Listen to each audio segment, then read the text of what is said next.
Welcome to MICE 2025.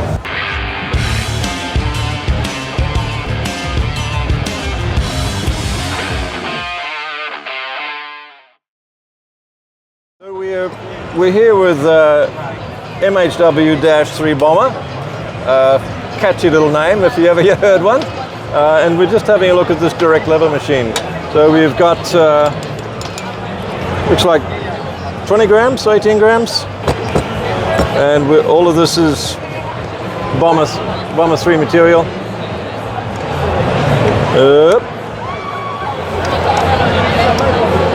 Very easy action. You don't want to do this too fast because otherwise you end up with more grounds on the outside of the basket.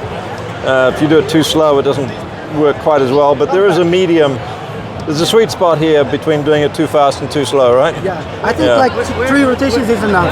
2 rotations is enough, okay. Even this bit out a little bit.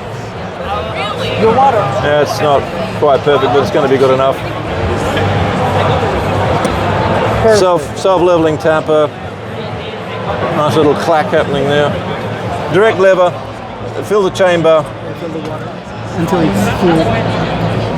To about there. So this is going to soak the puck, and with direct levers, I like to give it a little bit of a shock treatment. So if we've done the grind right, we'll often see a drip or two coming out of the cup at this point. But if not, I just like to give it a little bit of a.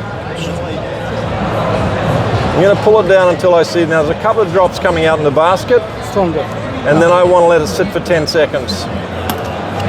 Perfect. Thereabouts. And this action is really good because the machine's actually quite stable. With something like a La Pavoni, you're going to have to hold the back of it. But with this one, I don't really feel I need to. It's a very smooth action. It's a very long arm. You get a lot of control. Nice, slow extraction. Got a shot mirror here. I can see it's quite even on the bottom of the basket. And unlike some of the smaller levers, you've got quite a long extraction duration possible. You don't need to use that Fellini technique. And as soon as you take the pressure off, it's going to stop the pour. It's a good extraction. Good job.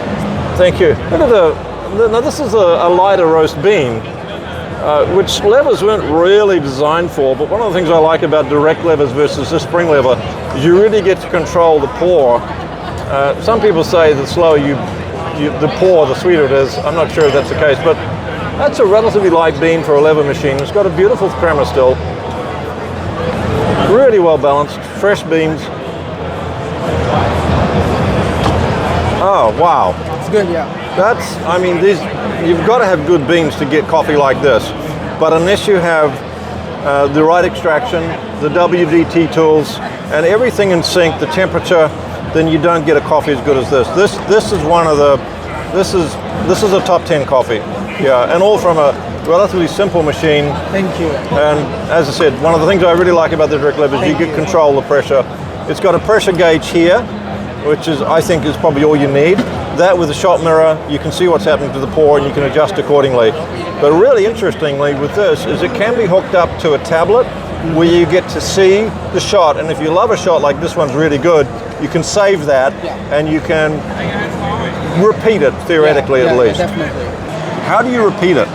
You will have the data, you will have the bars, and you just need to follow the bars to make the same. Do you know what the pressure was, when the pressure was at that, and you can put into the bean, what the bean you used, the grind setting and all the rest of it. You can try to use the same process, and you will have the bars, you follow just the bars, and you got your... And I think if you're starting out with espresso and you're really wanting to control what comes out in the cup, this might seem a little anal, but it means that you can rinse and repeat as you learn. A really experienced barista may not need that, but it's really helpful for someone that's learning. So direct lever, 4 marks,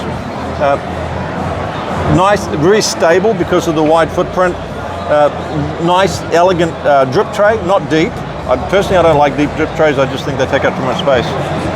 Any other special features you want to mention about this machine?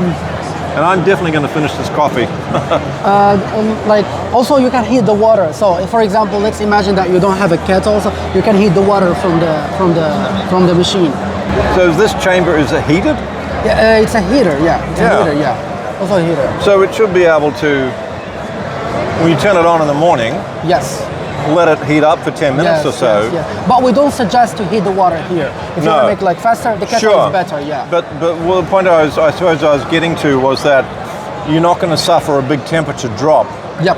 which you would normally with a manual lever machine, where you put 96 degrees, say, in from the kettle, Yeah. and by the time you get to pour, it's down to 84. You're not Yeah. going to have that because this is actually retains the heat. Exactly. Is that right? Exactly. Yeah, exactly. That's an interesting feature. What is this retail for in Australia? Retail. Price. The price for this one, because it's still new, it's not launched yet, so we still didn't decide the price. Right. Yeah. Okay. Yeah. All right. But it's one to keep an eye on. Pressure gauge. Yeah. App compatible. Direct, which to my mind is my favorite sort of lever. Direct spring. Nice long arm. So it's a very smooth action and very little effort required. So if you're a small person, you're not going to find this a problem. Nice job. Yeah. Thank you. Thanks, Joss. Thank you. Thank you so much. Great to feature.